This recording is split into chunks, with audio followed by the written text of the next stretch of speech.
समस्त सुधीजनों को सादर नमस्कार। भारतीय दर्शनों का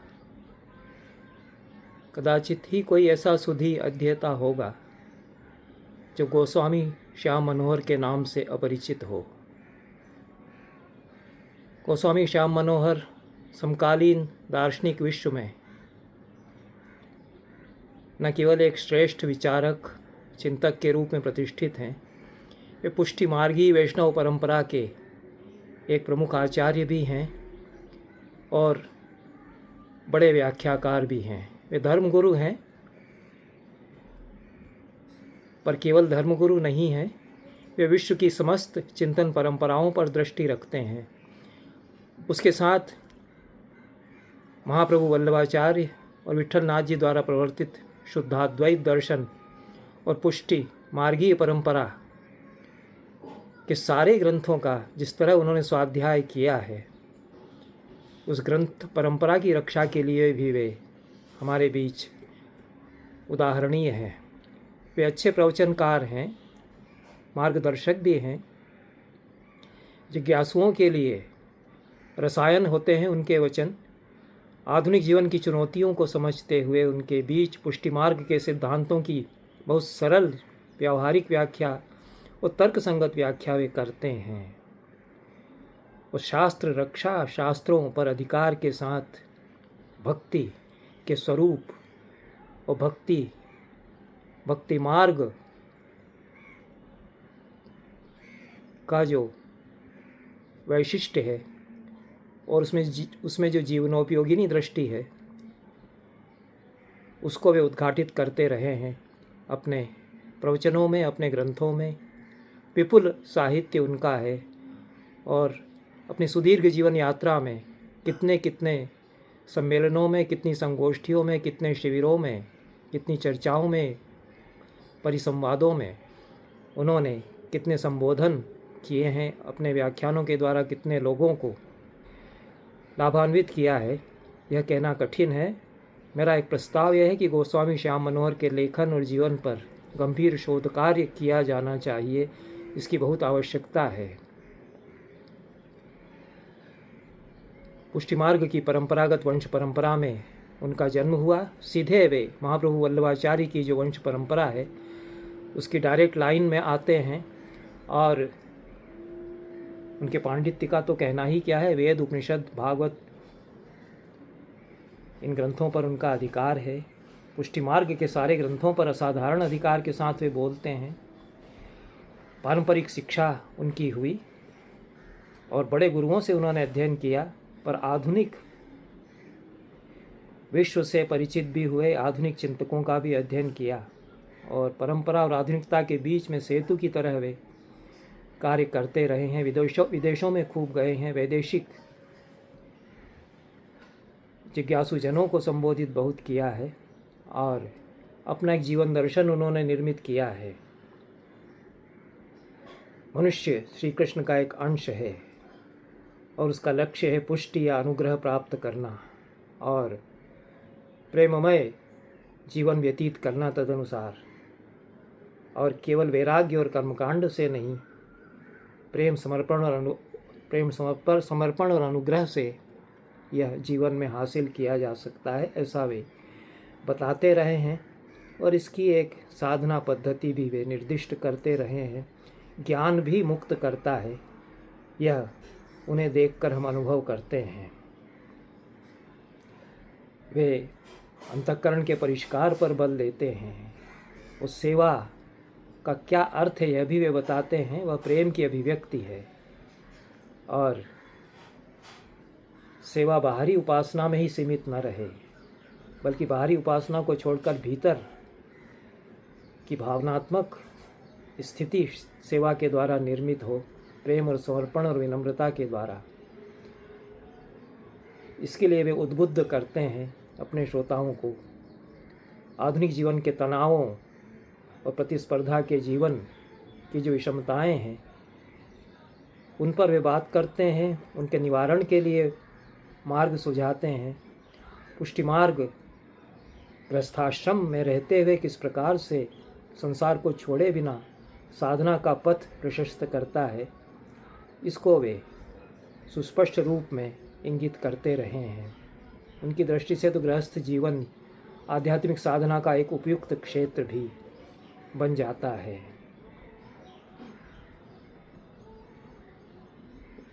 गोस्वामी श्याम मनोहर ने पुष्टि मार्गीय ग्रंथों के अध्ययन के लिए अध्ययन और अध्यापन को प्रोत्साहित करने के लिए बड़ा कार्य किया है और संप्रदाय की रक्षा में उनका अनूठा योगदान है। गोस्वामी श्याम मनोहर जी से हाल ही में भेंट हुई। लगभग 1.5 घंटे से अधिक तसल्ली के साथ उनसे बातचीत हुई। जितने प्रश्न मन में थे, जो जिज्ञासाएं थीं, वे उस रूप में क्रमबद्ध तो नहीं प्रस्तुत की जा सकी। उनके सामने बैठे हुए या उनके पार्श्व में बैठे हुए लगा कि बड़े महासागर के किनारे हम हैं और उससे ज्ञान का कितना जल ले सकते हैं। कुछ असमंजस भी था और समय की सीमा भी थी, वो कुछ संकोच भी था, क्योंकि उनके कार्यक्रम बहुत रहते हैं। पर जिन बिंदुओं पर उनसे चर्चा हुई और अच्छी ही चर्चा हुई, उनमें जगत यदि नाम रूपात्मक है और विश्व भी नाम रूपात्मक है, तो कहीं कहीं क्या नाम पर अधिक बल चला जाता है, रूप छूट जाता है और रूप कहीं खो जाता है। हम नाम को पकड़े हुए रह जाते हैं, क्या ऐसा होता है? यह एक शंका थी।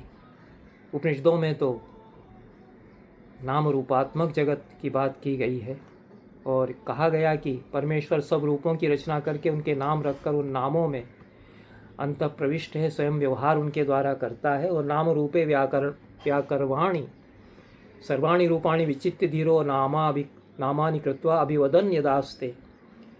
उन्हीं नामों में वह भी स्वयं विराजमान है, ऐसा कहा गया। पर केवल नाम जप से हम रूप तक पहुंच जाते हैं, यह प्रश्न बना रहता है। यदि कोई कहता है कि राम ते अधिक राम कर नामा, क्या वह नाम को रूप से अधिक बता रहा है? आशय सचमुच में क्या है? पुष्टि अनुग्रह क्या है? क्या पुष्टि अनुग्रह के मार्ग में, पुष्टि मार्ग में अनंत प्रतीक्षा ही मनुष्य की नियति है? इस पूरी परंपरा में भक्ति की परंपरा हो, पुष्टि मार्ग की परंपरा हो, तर्क के लिए क्या स्थान है? शंकाओं की क्या भूमिका है? सेवा सचमुच में क्या है? ये प्रश्न थे और गोस्वामी श्याम मनोहर से अधिक समीचीन उपयुक्त कौन व्यक्ति हो सकता था जो इन पर बात करता। कुछ चर्चा उनसे हुई और उस चर्चा को अंशतः मैं प्रस्तुत कर रहा हूँ। कदाचित 3 भागों में क्रमशः वह चर्चा प्रस्तुत की जाए और उसका पहला भाग मैं यहाँ पर प्रस्तुत करूँगा। आप गोस्वामी श्याम मनोहर को ध्यान से सुने। नमस्कार। ये चर्चा करना थी कि छांदोग्य उपनिषद में नारद सनत कुमार के पास जाते हैं और वो कहते हैं कि मैंने ऋग्वेदम भगवद्गीता इत्यादि करके कई विद्याओं के नाम गिनाते हैं। फिर वो कहते हैं कि यह सब मैंने जान लिया है, पर आत्मा क्या है मैं नहीं जानता, तो मैं आपसे जानने आया हूँ। तो सनत कुमार कहते हैं कि ये तुमने जो कुछ कहा वो तो नाम ही है, नाम ही वेतत, और फिर यह सब तुमने पढ़ा पर केवल नाम ही है। और फिर अंत में कहते हैं कि तदेतद नामोपास्य, तो इस नाम की उपासना करो। फिर नाम उपासना की कुछ परंपरा वहां पर है। और इधर आगे चलकर हम आते हैं मध्यकाल में, तो नाम महिमा है और राम ते अधिक राम कर नामा और नाम जप है। तो ये जो नामोपासना बताई सनत कुमार ने, और पहले तो उन्होंने कहा कि ये सब उससे प्रतीत होता है कि केवल नाम मात्र हैं तो व्यर्थ हैं। फिर कहा कि वो नाम की उपासना करो, फिर उसके आगे प्राण, फिर वाणी, फिर मन, जो कुछ सोपान है। तो इन दोनों में क्या विवेक होगा, जो बहुत बाद में नाम जप आया, और उधर जो नाम उपासना है। मुझे लगता है कि नाम और रूप अर्धवृगल है। अर्धवृगल है। हाँ हाँ, अर्धवृगल। तो नाम के नाम बिना रूप दो ईस उपाधि, ऐसा। नाम के बिना रूप अधूरा है, रूप के बिना नाम अधूरा है। ये तुलसीदास ने भी कहा। तो जब वो सनत कुमार ये कह रहे हैं कि तो नाम है, तो वो उसकी अर्धवृगलता से बता रहे हैं। हाँ, वो ठीक है। अर्धवृगलता कोई न्यूनता नहीं है। हाँ नहीं, वो तो मैं छांदोग्य समझ बृहदारण्यक उपनिषद में आता है कि तस्मादयम अर्धवर्गलोयम पुरुष हाँ ठीक है। कांत्यैव पूर्यते। हाँ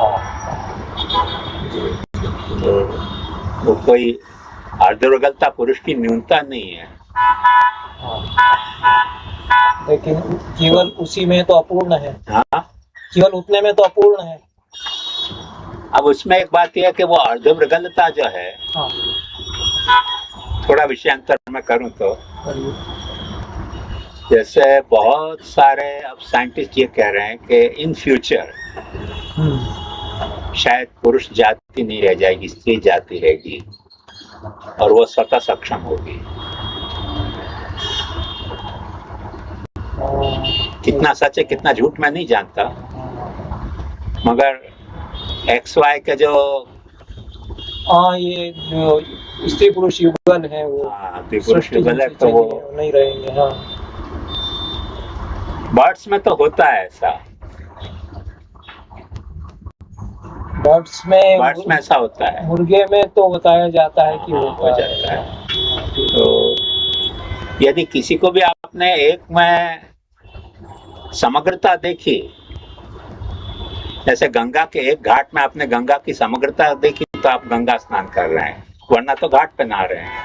हाँ तब ये है कि वो स्त्री तत्व पुरुष तत्व दोनों एक ही आ गए, दो फेस, वो अलग अलग सब्सटेंस तो नहीं है, आवश्यकता नहीं है। ये आगे चल के विकास की अवस्था, इसलिए महाप्रभु वल्लभाचार्य भी कहते हैं रूप नाम विभेदेन जगत क्रीडति यो यत्। और इसके अंतर्गत महाप्रभु ये दिखाते हैं कि रूप नाम के विभेद से क्रीड़ा के 3 भेद हैं। यह क्रीडति रूप नाम विभेदेन, यह रूप नाम विभेदेन जगत भूत्वा क्रीडति, और यह तो रूप नाम विभेदेन यह तो जगत क्रीडति। तो यह क्रीडति में सच्चिदानंद की पूर्णता है, या तो यह जगत भूत्वा क्रीडति में आनंद का तिरभार सच्चित प्रकट है। और जहाँ यत क्रीडति है नाम रूप भेद है ना, वहाँ टाइम में है पर स्पेस में नहीं है।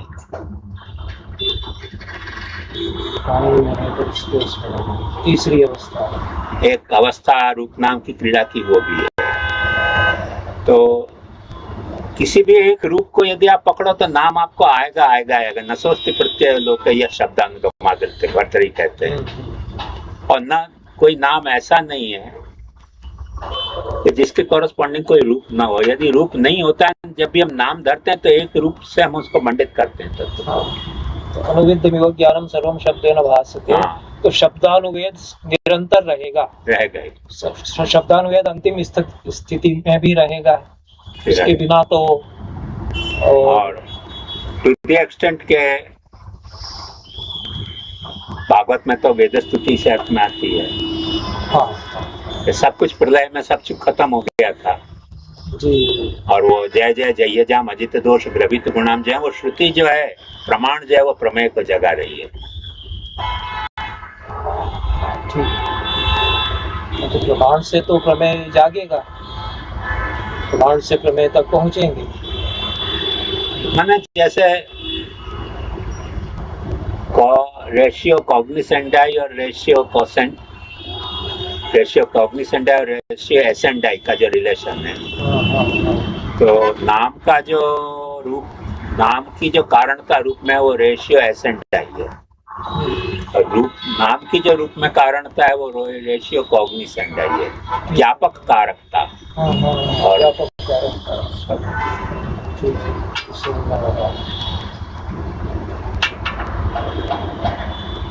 अच्छा, तो जी वो मुझे नहीं लगता कि वो निंदा कर रहे हैं, वो सिर्फ अर्धप्रगल्भता। तो मैं भी निंदा के लिए नहीं पूछ रहा हूँ। वो नहीं, मैंने उसके बाद क्या हुआ, मध्यकाल में नाम की प्रशंसा इतनी ज्यादा हो गई। हाँ, उससे अपने को ऐसा लगता है कि वो निंदा है। मेरे कहने का मतलब ये है। हाँ, वहाँ निंदा है ऐसा लगता है, पर निंदा वहाँ है ही नहीं। निंदा नहीं, अर्धप्रगल्भता कैसे? वो तो ठीक है। जो प्रश्न ये था कि वहाँ नामोपास ये जो कहा है और यहाँ जो नाम जप है, उनमें क्या तात्विक अंतर आ जाएगा? ये जो समय बदला और भक्ति काल आया, क्योंकि वहाँ तो उपासना है और उपासना की तो प्रक्रिया भीतर अलग होगी, और नाम जप और नाम जप से फिर क्या वही प्रक्रिया होगी जो मैं सबकी तो बात नहीं कह सकता, वल्लभाचार्य इस विषय में ऐसा कहते हैं कि नाम ध्यानार्चनादिकम प्रत्यय हरे वीर्यम निरूप्यते। तो वही बात हो गई। जहाँ नाम की महात्म्य है वो नाम का महात्म्य नहीं है, हरि नाम से महात्म्य प्रकट कर रहे हैं। जहाँ ध्यान का महात्म्य वहाँ ध्यान का महात्म्य नहीं है, हरि अपना महात्म्य ध्यान से प्रकट कर रहे हैं। जहाँ रूप से का गुणगान किया गया वहाँ रूप का महात्म्य नहीं है, हरि अपना महात्म्य रूप के माध्यम से प्रकट करे। वो किससे अपना महात्म्य प्रकट करे, इसलिए वो कर्तुम अकर्तुम अन्यथा कर्तुम समर्थ है। तो ये आशय होगा ना कि केवल वैखरी मात्र से जप कर लेना पर्याप्त नहीं होगा, जब तक रूप और महात्म्य उसके साथ न आए। हाँ, तो महात्म्य ज्ञान पूर्वस्तु सुदृढ़ सर्वतो अधिक स्नेहो भक्ति। अब इस परंपरा में बाद में जो कहा जाता है ना कि केवल निकल गया नाम तभी मुक्त, केवल उसी से मुक्त हो जाएगा। नहीं, वो बात महाप्रभु जी इनकार करते हैं। हाँ, इनकार करते वही मेरे नहीं, महाप्रभु ने इनकार कर दिया। नहीं तो अब जैसे कि भागवत की कथा में वो जो अजामिल, वही अजामिल के प्रसंग में महाप्रभु ने ये बात कही है, व्याख्या नाम ध्यानार्चनादिकम पुरस्कृत्य हरे वीर्यम निरूप्यते। अजामिल भी अंततः केवल नारायण नाम पुकारने से नहीं बल्कि भगवान को अपना महात्म्य प्रकट करना था नाम से, इसलिए मैंने महाप्रभु भक्ति का जहाँ क्वेश्चन आया है वहां ऐसे समझा रहे हैं कि सेवायाम वा कथायाम वा यस्या शक्ति दृढ़ा भवे यावत जीवम तस्य नाशो न क्वापि मते। कथा से मतलब नाम, सेवा से मतलब रूप भक्ति। अच्छा। कथा से मतलब नाम भक्ति। और जैसे हमारे यहाँ ये भी कहा गया है कि उचित यह है कि नाम और रूप का आवर्तन चले, पर यदि नहीं संभव हो तो दोनों में से एक को भी पकड़ने से दूसरे तक पहुंचा जाएगा भक्ति के माध्यम से। भक्ति हो जब वो अविच्छिन्न है और केवल पकड़े रहने से कैसे, एक को पकड़े रहने से कैसे पहुंचा? तो आप कह रहे हैं कि देखिए मैं बताऊं, हाँ। सारी भूमि अविच्छिन्न है, मगर अब अपने घर को पकड़ के बैठे रहते हैं तो अगच्छन् वैनते अपि पदम् एकं न गच्छति, पिपीलिका अपि गच्छेत योजनानां शतत्रय। हाँ, अपने घर में बैठे रहेंगे और भूमि का कोई वो नहीं है, केवल अपने घर का ही ध्यान है, तो भूमि से कैसे जुड़ेंगे? भूमि से नहीं जुड़ पाएंगे आप। हाँ, तो केवल तो वही है ना, अगच्छन् वैनते अपि पदम् एकं, पिपीलिका अपि गच्छेत योजनानां। कुछ आगे बढ़ना पड़ेगा। वो तो थोड़ा अपना इनिशिएटिव है, थोड़ी भगवत कृपा है। अंतर सिर्फ इतना ही है कि हमारा जो इनिशिएटिव है, जो भी कुछ इनिशिएटिव लेंगे अपन, ज्ञान इच्छा यत्न जितने से भी इनिशिएटिव लेना है, उसमें भगवत अनुग्रह आवश्यक है। हाँ, इनिशिएटिव हमने ले लिया, अब भगवत अनुग्रह के लिए तो नहीं है तो आगे नहीं बढ़ पाओगे। पर महाप्रभु जी कहते हैं कि आगे आप नहीं बढ़ पाओगे तो एतावता आपको हानि नहीं होगी, क्योंकि आपने कोई गलत काम तो किया नहीं है। अब अनुग्रह कैसे और कब प्राप्त होगा ये तो विदित नहीं है। नहीं, अपने हाथ में नहीं है, उसके लिए प्रतीक्षा करना है। हाँ। तो अब ये तो अज्ञात हुआ कि हम को विदित नहीं है। हाँ। और कब कैसे हो जाएगा ये भी हमको विदित नहीं है। पर सवाल इतना ही है कि ब्रह्म का और जीव का जो रिलेशन है वो सनातन है। हाँ। उस सनातन में एक जीवन की कितनी कीमत, 1 सेकंड से भी कम। हाँ, तो ये कि कभी अनुग्रह होगा, एक जीवन में नहीं हुआ तो क्या फर्क पड़ता है। हाँ। यही आस अटक्यो रहे अली गुलाब के मूल वे हैं, बहुरी बसंत ऋतु इन्हें डारन देखो। हाँ, वो तो है, लेकिन अब आधुनिक व्यक्ति कैसे उससे संतुष्ट होगा जिसको कि तत्काल वो चाहिए, तो वो अनंत प्रतीक्षा। तो विद्यापति कहते हैं समय पाई तरुवर फल रे कतसी चहुगी। हाँ, ठीक है। अच्छा, गीता में जो कहा भगवान कृष्ण ने कि तद्विद्धि प्रणिपातेन परिप्रश्नेन सेवया, तो उन्होंने प्रणिपात और परिप्रश्न और सेवा 3 उन्होंने बताए। अब और सेवा से आप कहेंगे कि वो नहीं, भगवत सेवा नहीं है, यहाँ नहीं है, यहाँ भगवत सेवा नहीं है, अच्छा गुरु सेवा। गीता में, हाँ हाँ। तो प्रणिपात तो विनय विनम्रता हो गया, परिप्रश्न क्लास क्वेश्चनिंग की, परिप्रश्न से उसका अधिकार निश्चय होता है, हाँ ठीक है। प्रणिपात से उसके सामान्य योग्यता हाँ की और सेवा से संतुष्टि होती है, सेवा गुरु सेवा से आशय, गुरु सेवा से, हाँ तो स्वतः उसको संतोष शिष्य को मिलेगा, ठीक है। लेकिन अब जो न्याय दर्शन है कि वो विदित में न्याय प्रवृत्त नहीं होता, संदिग्ध में प्रवृत्त होता है। तो संदेह होने पर ही न्याय की प्रवृत्ति होगी और ज्ञान उसका प्राप्त होगा प्रमेय का। तो यहाँ पर संदेह है या शंकया भी हम कहें तो क्या, और उन्होंने क्यों नहीं कहा, तो क्या संदेह और शंका के लिए स्थान नहीं है इस मार्ग में? जैसे ऐसा कहा जाता है व्याघातावधि आशंका, हाँ। कर्कश शंकावधि स्मृता। हाँ नहीं वो तो ठीक है। तो यदि आपकी प्रवृत्ति से आपकी शंका का व्याघात हो रहा है तो वो शंका नहीं करनी चाहिए।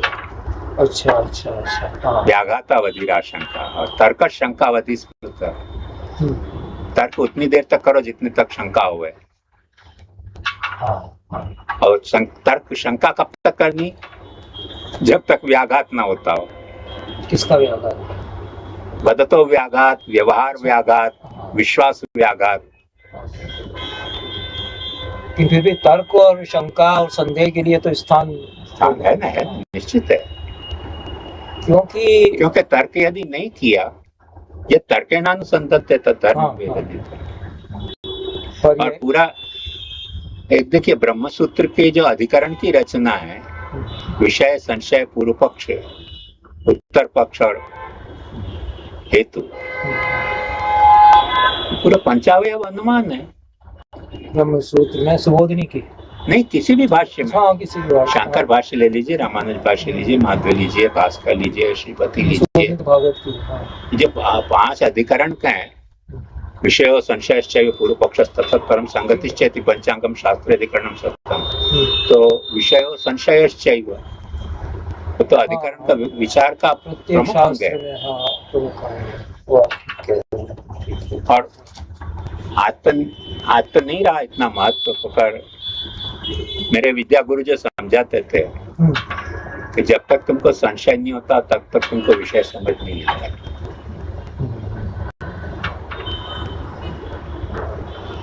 और कभी तो नाराज हो जाते कि शंका नहीं हो रही है, मैं कहता नहीं हो रही है, तो फिर खुद शंका करते कि ये शंका क्यों नहीं हो रही है, और शंका उठाई जाए। अपने प्रतिपाद्य पर। और मेरे पिताजी का तो ऐसा था कि उनके प्रश्न पढ़ाते और शंका ना करो ना, तो जो कहते पेट आज मेरा ठीक नहीं है, कल आना।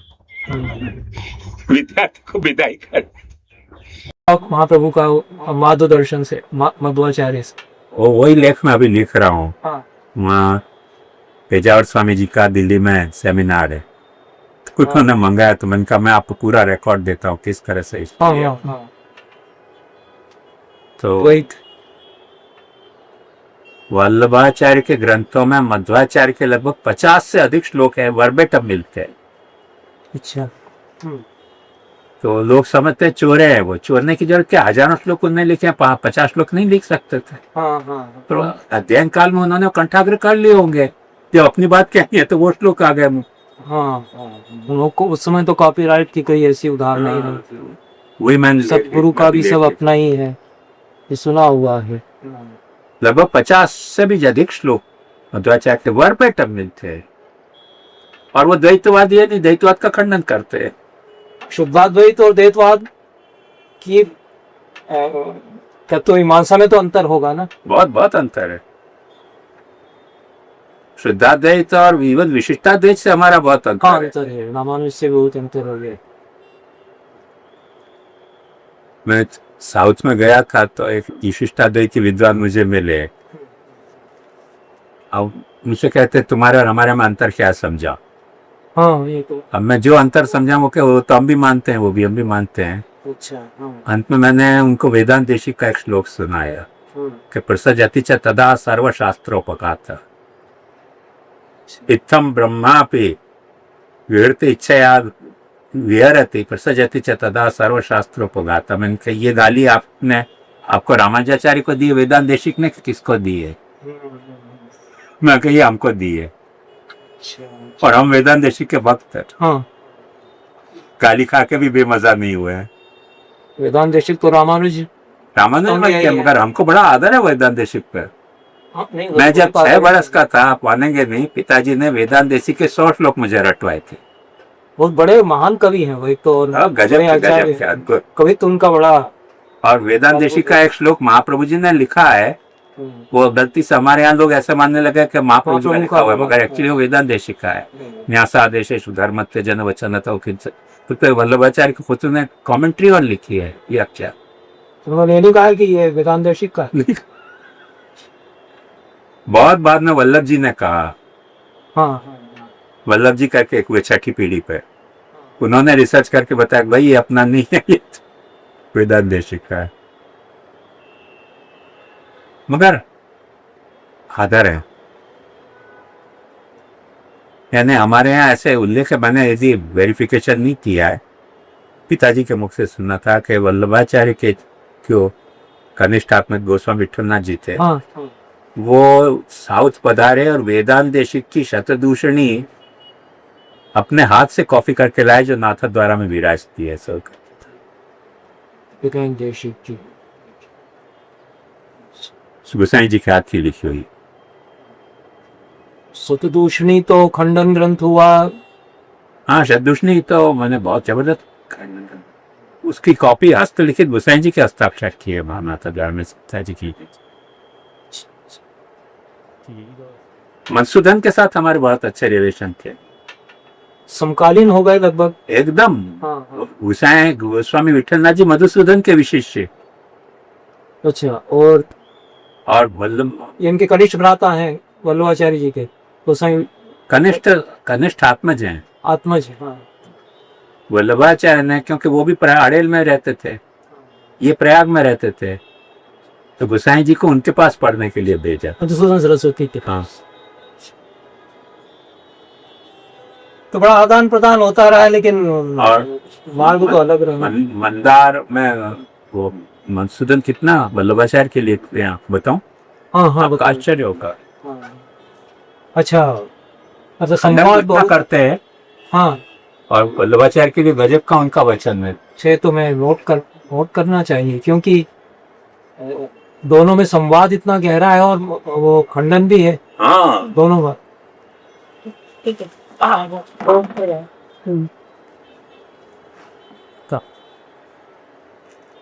आनंद मंदा की। अच्छा, ये तो मधुसूदन सरस्वती की बहुत सुंदर काव्य है।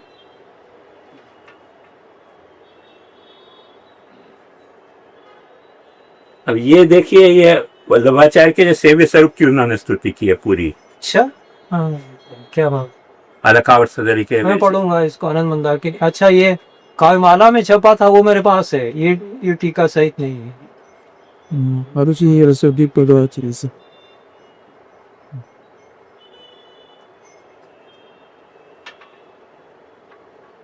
अब ये देखकर इसको रेफर कर रहा है। केचित् कर्म वदन्ति सत्फलजनिं जानन्त कारुण्येन भक्तिं सत्पुरुषा वदन्ति नितरां मोक्षैकसाध्यां मुहुः भक्तेरेव फलत्वमुत्तमरसा विशेषेण ये पुष्टिस्थाः प्रवदन्ति तत्पदयुगं चित्ते सदास्तां। ये तो पुष्टि मार्ग का पूरा वो हो गया। अच्छा, ऐसे ही वल्लभाचार्य के लिए कहते हैं, स्तुति हो गई उनकी। अच्छा, मधुसूदन सरस्वती के द्वारा वल्लभाचार्य की स्तुति हो गई। हाँ, सही बताओ आप तो, गजब कहते हैं वो। और गीता में खंडन भी करते हैं। तो खंडन की वाली फिर ये विनोद के लिए ही हो गया, या कल्प के लिए हुआ। और अंतर संवाद शंकराचार्य का भी तो खंडन करते हैं। खंडन में तो बहुत कड़ी भाषा का भी प्रयोग करते हैं। हाँ करते हैं। बहुत बिल्कुल जैसे कि ध्वंस करना। खंडन मंडन का अपने आप बुरा माना ही नहीं जाता था। हमारे पिताजी के मीमांसा के गुरु थे अनंत कृष्ण शास्त्री, बहुत बड़े पंडित। बहुत बड़े पंडित। उनके प्रत्येक ग्रंथ छपने से पहले वो हमारे यहाँ थे, पधारते और कहते दीक्षित जी महाराज तुम्हारे वैष्णव मत का खंडन लिखा है, पैसा से छपवाना पड़ेगा। दाई जी उनको पूरा पैसा देते हैं।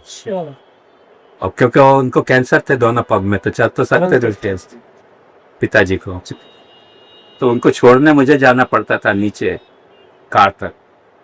आप लोग क्या दीक्षित कहलाते थे? है? आप लोग दीक्षित कहलाते थे क्या आप लोग? नहीं, उनका नाम दीक्षित था।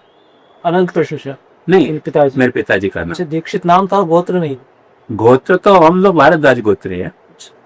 तो एक रोज मैंने पिताजी से क्या इतना अपना खंडन करते हो, उनको आप पैसा देते हो, मुझको इतना आदर देने के लिए कहते हो नीचे छोड़ जाओ। हाँ। पिताजी ने मुझे एक बात कही कि बेटा जब तक ये जिंदा है ना तब तक अपन अपना वैष्णव ग्रंथ पढ़ेंगे, इनके मरने के बाद कोई खंडन करेगा नहीं तो अपन अपना ग्रंथ नहीं पढ़ेंगे, अपन सब मूर्ख हो जाएंगे, इसलिए कहता आदर देता हूँ।